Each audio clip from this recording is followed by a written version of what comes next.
इस कार्यक्रम के प्रायोजक हैं उषा ओम प्रकाश गोधा, सुशीला विमल गोधा, पुष्पलता सुभाष जैन, किरण गोधा, चेतना दिलीप, बंडी परिवार, रतलाम। मानक चंद, कमला देवी, राकेश, नीतू, ऋषभ और Ayushi Musharraf, B123 Sethi colony, Jaipur. Shri Parshvanath re rolling mills limited, Durgapur 1, Vardhaman, west Bengal. Amita Jain, पत्नी अनिल कुमार जैन, संगीता जैन, पत्नी विपिन कुमार जैन। 2. स्वाध्याय मंडल, भगवान 1008 मुनि सुब्रतनाथ मंदिर, बारामती, महाराष्ट्र। इसके जैन, श्रीमती संतोष जैन, विपुल जैन, श्रीमती आराधना जैन, पारुल जैन, अतुल जैन, श्रीमती पूर्णिमा जैन, सुचित जैन और आर्यन जैन, कानपुर। संपतलाल, मैना देवी कासलीवाल, सागरमल, नागरमल, संदीप कुमार, हीरा देवी, आशा देवी, सुखी संसार, गोलाबरी, हावड़ा। श्रीमती जयमाला जैन, पत्नी स्वर्गीय श्री इंद्रसेन जैन, टिम्बर मर्चेंट, खतौली। सरिता जैन, पत्नी प्रदीप कुमार जैन, पुत्र संचित जैन, गांधीधाम, कच्छ, गुजरात। महिला मंडल, श्री 1008 पारसनाथ दिगंबर जैन मंदिर, 344/4, गोविंदपुरी, कालकाजी, नई दिल्ली। अशोक जैन, प्रेम जैन, अंकित जैन, पूर्णिमा जैन, मयूर विहार, फेज 3, दिल्ली। श्रीमती नीति, राजीव, देवर्षि, निष्पन्न, अनुभा कलरैया, श्री पदम मीना, पंकज, राहुल, पीयूष अजमेरा, खारघर, नवी मुंबई। सोसर देवी, स्वर्गीय देवीलाल जी, विमला बेन, किशन लाल जैन, सोनल भावेश जैन, अर्चना विकास जैन, नियति, जैनी, कशिश, हैंसी, मोक्ष जैन, अहमदाबाद।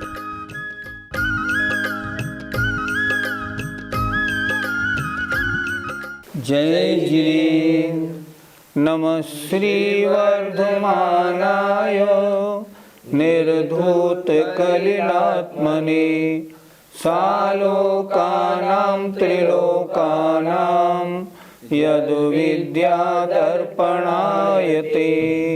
पंच परमेष्टि भगवान की जय। पिछली पाठशाला में दान देने वाला कैसे होना चाहिए और वैयावृत्ति का क्या स्वरूप है, चौथा शिक्षाव्रत क्या होता है, इसके बारे में बता दिया। अब आज बताएंगे दान देने का फल क्या होता है, दान क्यों दिया जाता है। आइए देखते हैं। गृह कर्मणापि निश्चितम्, गृह कर्मणापि निश्चितम्, कर्म विमर्ष्टि खलु गृह विमुक्तानां, कर्म विमर्ष्टि खलु गृह विमुक्तानां, अतिथीनां प्रतिपूजा, अतिथीनां प्रतिपूजा, रुधिरमलं धावते वारी, रुधिरमलं धावते वारी। बोलिए। गृह कर्मणापि निश्चितं कर्म विमर्ष्टि खलु गृह विमुक्तानां, अतिथीनां प्रतिपूजा, रुधिरमलं धावते वारी। दान का फल क्या होता है। गृह कर्मणापि, गृहस्थी के कर्मों से भी, निश्चितम संचित, एकत्रित कर्म, विमर्ष्टि, नष्ट कर देता है, खलु निश्चय से, गृह विमुक्ता नाम माने मुनियों को, अतिथि नाम जो अतिथि मुनि हैं उनको, प्रतिपूजा अर्थात उनकी पूजा, उनको दान देना वह। जैसे वारी जल रुधिरमलम धावते, जैसे वारी माने पानी खून को धो देता है, उसी प्रकार क्या कहना चाह रहे हैं आचार्य? कहीं खून लग जाए किसी वस्त्र में, उसको धोने के लिए हम पानी से धोते हैं तो वो खून धुल जाता है। उसी तरह गृहस्थी में पंचसूना करने पड़ते हैं, झाड़ना, कूटना, पीसना, पानी, बुहारी बराबर करने पड़ता है।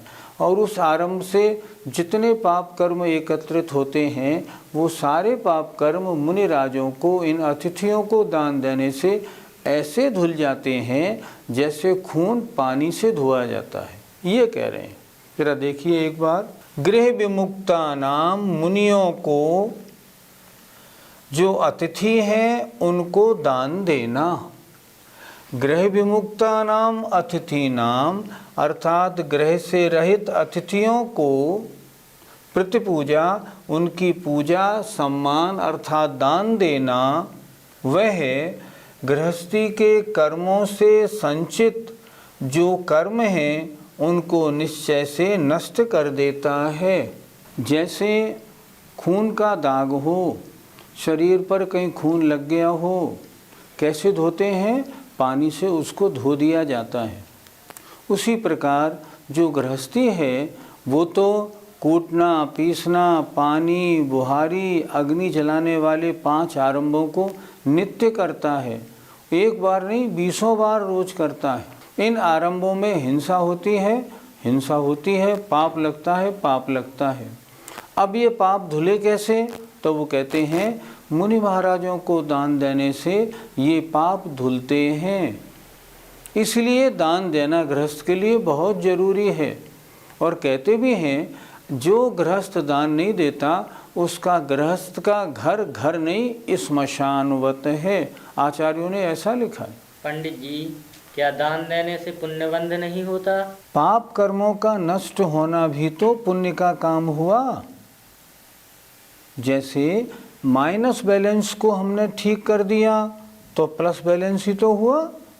उसी तरह जो पाप कर्म इकट्ठे थे उन पाप कर्मों को नष्ट करने का काम दान के द्वारा है।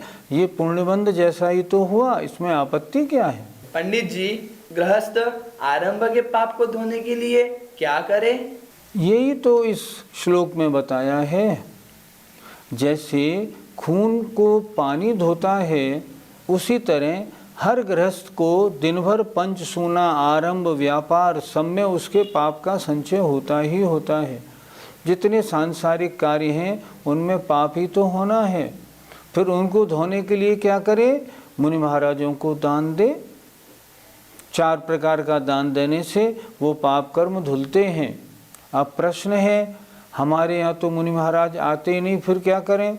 नहीं आते तो जहाँ मुनि महाराज हैं वहाँ जाओ, चौका लगाओ, पुण्य इतना उत्पन्न पैदा करो, महाराज आपके यहाँ आए और आपके यहाँ आहार हो और जो संचित पाप कर्म है वो नष्ट हो। इसके अलावा और क्या चारा है? आचार्यों ने लिखा है श्रावक के लिए, दानम पूजा मुख्यम सावय धम्मम। श्रावक धर्म में 2 बात मुख्य हैं। एक तो दान दो, वो भी पहले लिखा है दान को, दान दो और भगवान की पूजा करो। 2 कार्य करे। और यहाँ स्पष्ट लिख रहे हैं कि अतिथि जो मुनि महाराज हैं उनको दान देने से गृहस्थी में संचित पाप कर्म नष्ट हो जाते हैं।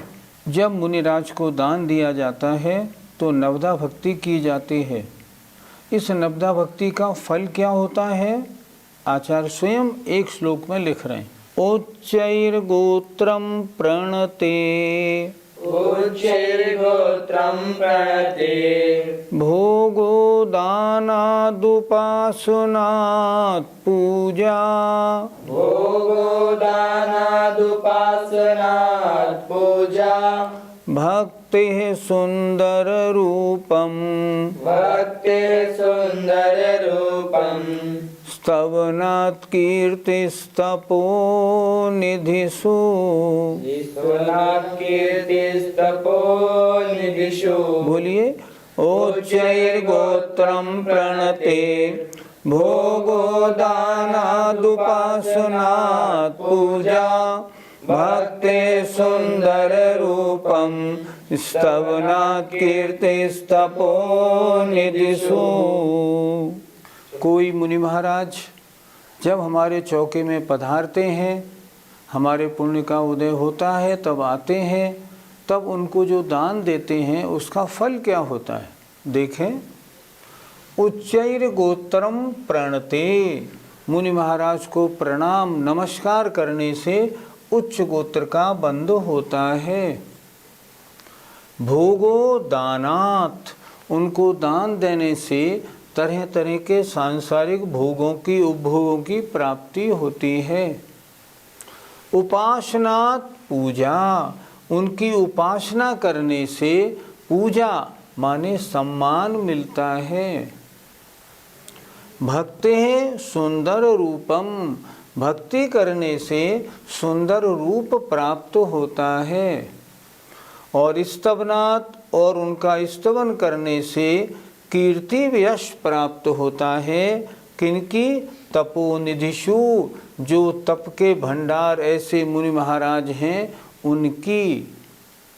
अर्थात तपोनिधिषु, जो तप के भंडार महामुनि महाराज हैं, उनको प्रणाम करने से उच्च गोत्र में जन्म होता है। उनको दान देने से सांसारिक भोगों की प्राप्ति होती है। उनकी उपासना करने से पूजा सम्मान मिलता है। उनकी भक्ति करने से सुंदर रूप प्राप्त होता है। और इनके स्तवन करने से कीर्ति माने यश प्राप्त होता है।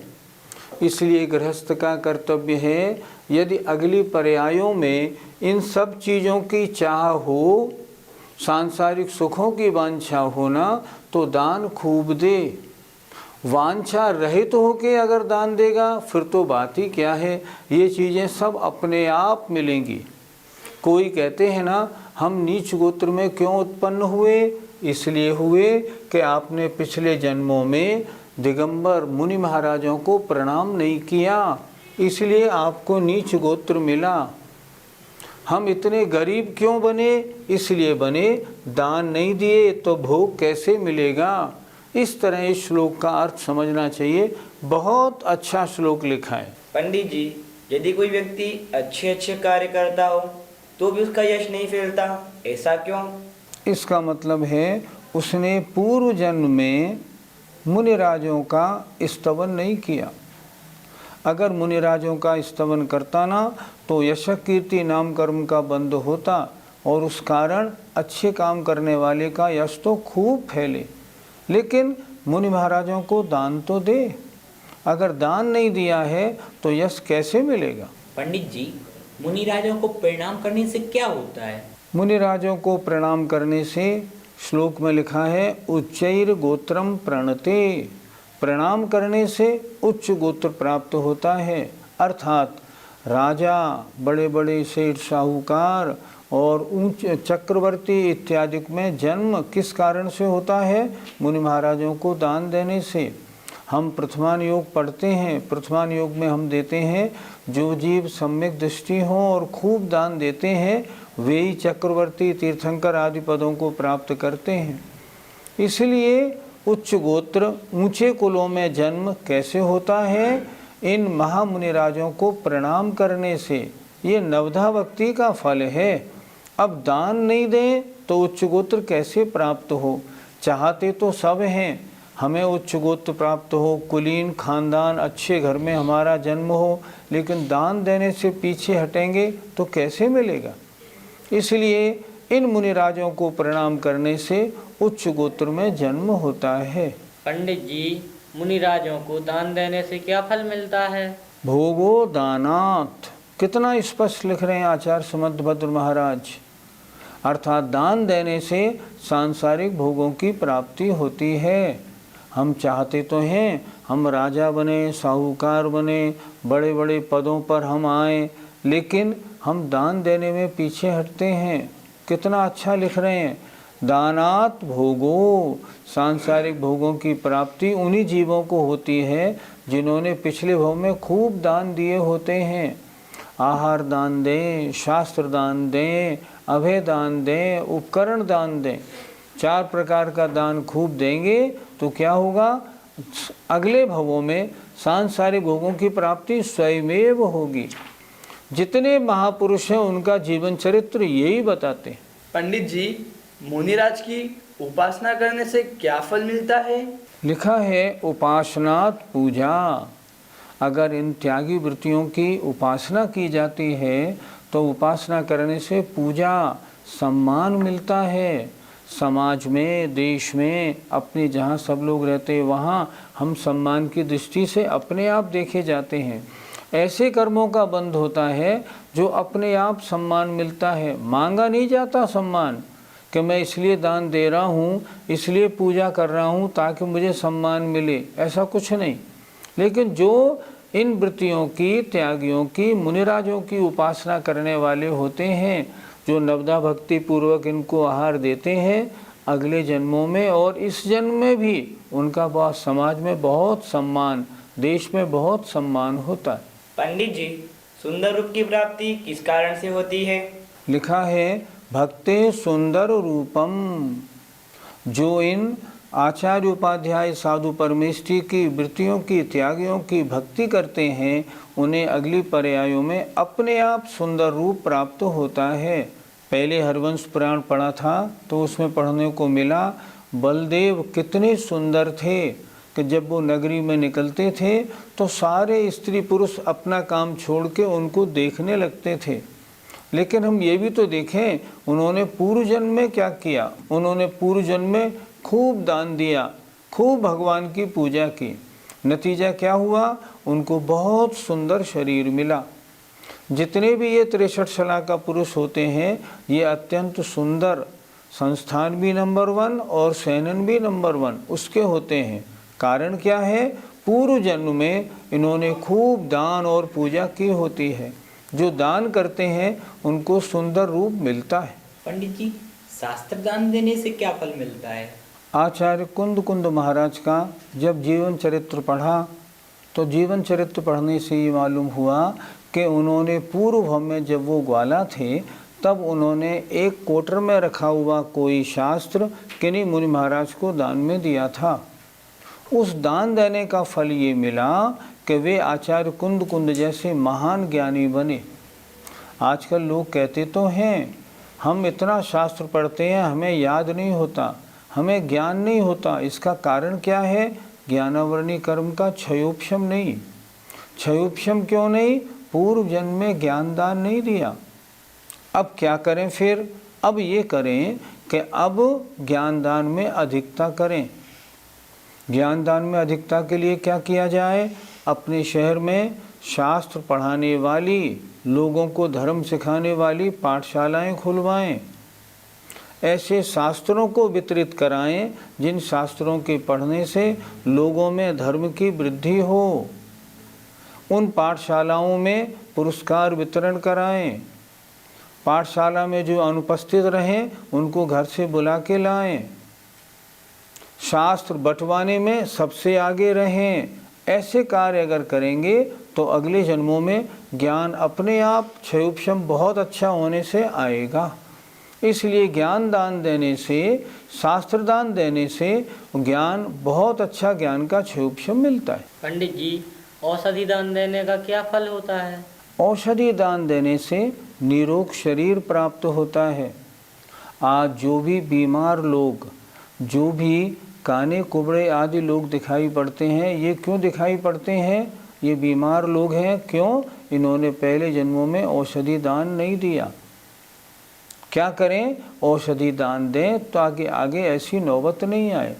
जिन्होंने पूर्व जन्मों में अच्छी प्रकार से औषधि दान दिया है वे इन जन्मों में बिल्कुल निरोग शरीर के धारी और अच्छे प्रथम वज्रवृषभ नाराज जैसे संगनन के धारी होते हैं। इसलिए औषधि दान ज़रूर देना चाहिए, पर इतना ध्यान रखें औषधि दान क्या होता है। पहली बात तो जो हमने 3 प्रकार के पात्र बताए थे, उत्तम, मध्यम, जघन्य, उन पात्रों को शुद्ध दवा, शुद्ध इलाज कराना। उनकी जो बीमारी है उसकी जानकारी करके जैसे बने वैसे शुद्ध दवा से उनके इलाज कराने से शास्त्रदान, महान शास्त्रदान होता है। ये है विधि। अशुद्ध दवाई से इलाज कराने से ये शास्त्रदान नहीं होता। औषधि दान देने से साता वेदनी का बंध होता है। इससे शरीर में किसी रोग के आने का कोई प्रसंग नहीं उठता। शारीरिक शक्ति अच्छी मिलती है। वीर्यांतराय का क्षयोपशम बहुत बढ़िया होता है। सहनन भी बहुत अच्छा उत्कृष्ट सहनन मिलता है। इसलिए औषधि दान खूब देना चाहिए, परंतु ये ध्यान रखना चाहिए औषधि शुद्ध हो और सही पात्र को दी जाए। पात्र 3 प्रकार के, उत्तम, मध्यम, जघन्य। उन पात्रों को अगर औषधि दी जाती है बहुत अच्छी तरह फलती है। एक बात और देखें, 100 अजैनों का इलाज कराने की बजाय एक जैन का इलाज कराना बहुत महत्वपूर्ण है, और 100 अव्रती जैनों का इलाज कराने की बजाय एक व्रती या साधु का अगर इलाज कराएं तो बहुत महत्वपूर्ण होता है और सातिशय पुण्य का बंद करता है। अगर किसी साधु की रोग दूर करने का अवसर मिल जाए ना, तो पूरी कोशिश करके उनको औषधि दान देने का प्रयत्न करना चाहिए। ऐसे अवसर कहाँ मिल पाते हैं। जब हमने श्री कृष्ण जी का जीवन चरित्र पढ़ा तो उसमें देखा कि उनको तीर्थंकर प्रकृति के बंध में सबसे ज़्यादा कारण क्या पड़ा? वैयावृत्य करना। वो किन्हीं मुनिराज को अगर कभी भी अस्वस्थ देखते थे ना, तो हर प्रकार से उसके इलाज में जुट जाते थे। नतीजा क्या बना? महान पुण्यशाली जीव बने, और आगे उसी वैयावृत्ति के कारण, दर्शन विशुद्धि सहित होने के कारण अब तीर्थंकर बनने का प्रसंग आएगा। पंडित जी, अभयदान देने से क्या फल मिलता है? अभयदान देने से अद्भुत शक्ति प्राप्त होती है। अभयदान देने का मतलब साधु महाराज आदि के रहने के लिए उचित स्थान की व्यवस्था, उनके लिए रहने की व्यवस्था आदि सब व्यवस्थाएं अच्छी प्रकार करना। बिहार में ऐसे बिहार कराना ताकि उन साधु महाराज को किसी तरह की कोई आपत्ति नहीं हो। आवास दान कहो या अभयदान कहो, बात तो एक ही है। अभयदान होता कैसे है? अभयदान जीव मात्र की रक्षा का भाव रखने से अभयदान होता है, और जो जीव अभयदान देते हैं उनके अद्भुत शक्ति अगले जन्मों में प्राप्त होती है। सारांश क्या है? सारांश ये है, नवदा भक्ति पूर्वक जो मुनिराजों को, जो वृत्तियों को, साधुओं को आहार आदि दान देते हैं, उनको अगले जन्मों में उस नवदा भक्ति के कारण सारे सांसारिक सुखों की प्राप्ति अपने आप होती है। इसलिए श्रावक को चाहिए कि जब भी दान का अवसर पड़े तो बिल्कुल सबसे पहले तैयार रहे, पर इतना ज़रूर करे, ये भी देखें कि ये पात्र, मान लो मुनि महाराज हैं, इनके 28 मूल गुण सही हैं या नहीं। अगर ऐसे मुनि महाराज हैं जो एसी में रहते हैं, पंखे में रहते हैं, फ्लश में निपटने जाते हैं, पैसे इकट्ठे करते हैं, श्रावक के घर में रहते हैं, ऐसे मिलते हैं ना, तो उनको अगर दान देंगे तो क्या होगा? कुभोग भूमि मिलेगी। शरीर मनुष्य का और ऊपर का मुख होगा बंदर का और भालू का। इसलिए पात्र की पहचान करें और योग्य दान दें। जय जिनेंद्र। इस कार्यक्रम के प्रायोजक हैं उषा ओम प्रकाश गोधा, सुशीला विमल गोधा, पुष्पलता, सुभाष जैन, किरण गोधा, चेतना दिलीप, बंडी परिवार, रतलाम। मानक चंद, कमला देवी, राकेश, नीतू, ऋषभ और Ayushi Musharraf, B123, Sethi colony, Jaipur. Shri Parshvanath re rolling mills limited, Durgapur 1, Vardhaman, west Bengal. Amita Jain, पत्नी अनिल कुमार जैन, संगीता जैन, पत्नी विपिन कुमार जैन। 2, स्वाध्याय मंडल, भगवान 1008 मुनि सुब्रतनाथ मंदिर, बारामती, महाराष्ट्र। एसके जैन, श्रीमती संतोष जैन, विपुल जैन, श्रीमती आराधना जैन, पारुल जैन, अतुल जैन, श्रीमती पूर्णिमा जैन, सुचित जैन और आर्यन जैन, कानपुर। संपतलाल, मैना देवी कासलीवाल, सागरमल, नागरमल, संदीप कुमार, हीरा देवी, आशा देवी, सुखी संसार गोलाबरी, हावड़ा। श्रीमती जयमाला जैन, पत्नी स्वर्गीय श्री इंद्रसेन जैन, टिम्बर मर्चेंट, खतौली। सरिता जैन, पत्नी प्रदीप कुमार जैन, पुत्र संचित जैन, गांधीधाम, कच्छ, गुजरात। महिला मंडल श्री 1008 पारसनाथ दिगंबर जैन मंदिर, 344/4 गोविंदपुरे, कालकाजी, नई दिल्ली। अशोक जैन, प्रेम जैन, अंकित जैन, पूर्णिमा जैन, मयूर विहार, फेज 3, दिल्ली। श्रीमती नीति, राजीव, देवर्षि, निष्पन्न, अनुभा कलरैया, श्री पदम मीना, पंकज, राहुल, पीयूष अजमेरा, खारघर, नवी मुंबई। सोसर देवी, स्वर्गीय देवीलाल जी, विमला बेन किशन लाल जैन, सोनल भावेश जैन, अर्चना विकास जैन, नियति, जैनी, कशिश, हैंसी, मोक्ष जैन, अहमदाबाद।